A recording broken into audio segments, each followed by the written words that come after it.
Now we know how statutes come to be on Westlaw and Lexis, the process of codification, right? How exactly do we find them? Well, we use our brains and some helpful finding aids. Today we're going to work on finding statutes through the use of a table of contents, the index, the popular name table, and by running searches. Let's go take a look at what each of these look like and then give you some practice before we take a deeper dive in class. But first, take a second to dance like a robot. That's better. Ready? Let's go. Both Westlaw and Lexis, you can always enter the citation of a statute if you know it.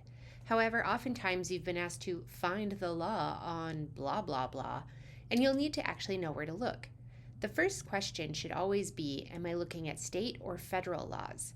And the second step is then to go to either the state statutes or to the federal statutes. For instance, let's say you read an article about how it was a crime for a person to board a boat before it was actually docked somewhere. Well, that's interesting and weird, and you think, no way, that's a crime. Well, let's go find out. If we navigate to federal content and then to the USCA, you are presented with the table of contents, broken down by title. We are told that boarding a ship before it docks is a crime. So let's start looking in the crime title, which is 18. From there, we can browse around. Since we don't know exactly what we are looking for, browsing can be helpful just to see what is out there, but it does take some time. And in a title like crimes, it can mean a lot of clicking. Another option would be to use the index found in the top right corner. This is a lot less formal than a table of contents. For instance, here we could look under B for boarding,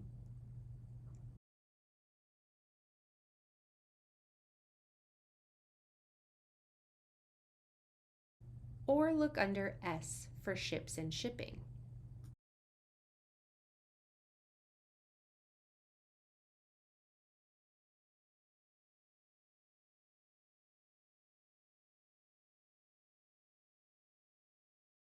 And there again we see crimes and offenses under boarding. And of course we can always run a search. I'll run a natural language search for boarding a ship before arrival and see what happens.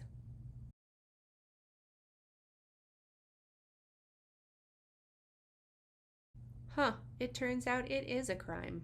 Who knew? The last finding aid we need to be aware of is the popular name table. The popular name table is useful when you know that a specific statute was created within a much larger act, but you only know the act by its name, not what the statute is called. Let me show you what I mean. Let's say that we know a statute was created under something called the Patriot Act, but we also know Patriot is an acronym and we have no idea what it stands for. This would be a good time to use the popular name table. You can find the popular name table by either typing it in or looking to the right under the index to the United States Code. The popular name table lists all past acts by their popular names, so we can look right for Patriot Act without knowing that its larger title is Uniting and Strengthening America by Providing Appropriate Tools Required to Intercept and Obstruct Terrorism Act of 2001. Who has time for that? Nobody. The popular name table gives us the public law number for the act, the date it was enacted, and where to find it in the statutes at large. It then shows you where every single statute within that act was codified into the United States Code. For instance, parts of this act were codified in Title 18, Crimes and Criminal Procedure, Title 50, which is War and National Defense, and Title 31, which is Money and Finance, and so on. Further down, it also gives you laws that amended this act and collateral or related acts, which can be really useful in your research. And there you have it, folks, the different ways of finding statutes.